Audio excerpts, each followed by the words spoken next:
Amaikagarren buruketan, esaten digute, batek urteten dela etxetik, 0 kilometro egiteko asmoarekin, eta horretarako behar dan, hori egiteko behar den erregaia erosteko beste diru poltsikoan. Jutenan erosteran, kilometro bakoitzeko 0,14 euro merkiago urteten jatzu. Vale? Eta jarraitzen duela bidean, eta egiten dituela 0 kilometro egin beharrean, etxik eta ataradako dirudarekin egiten dituela 750 kilometro. Bueno, orduan, azten gara. 0 kilometro egiteko behar den erregaia erosterakoan, hauze 0,14 euro kilometroko gutxiago gastatu du. Hau da, 0 kilometro bider 0,14, hau da, 0 kilometro baino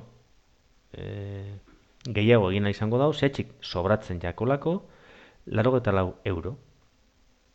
Eta 84 euro hauekin, zelan egin dituen 750 kilometro, 150 kilometro gehiago egin duenez, diru honekin horren beste kilometro egin ditu. Orduan, 84 euro zati 150 kilometro ataratzen dugu, benetan zenbat kobratu diote kilometroko erregaia. Hau da, 0,56 euro kilometroko. Bai?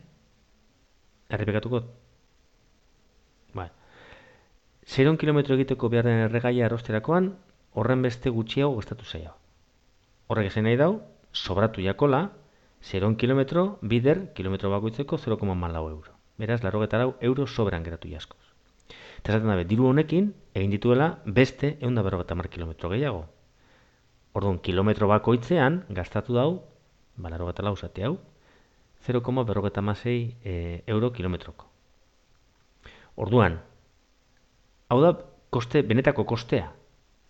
Bai? Benetan zenbat kobratu jakon kilometro bakoitzeko 750 kilometro egin dituenez, hasieran urten zan etxetik ataratako dirua izango da horren beste kilometro bider kilometro bakoitzeko balio duena. Hau da, 750 bider 0,56 berdin 420 euroko aurrekontua izan zuen.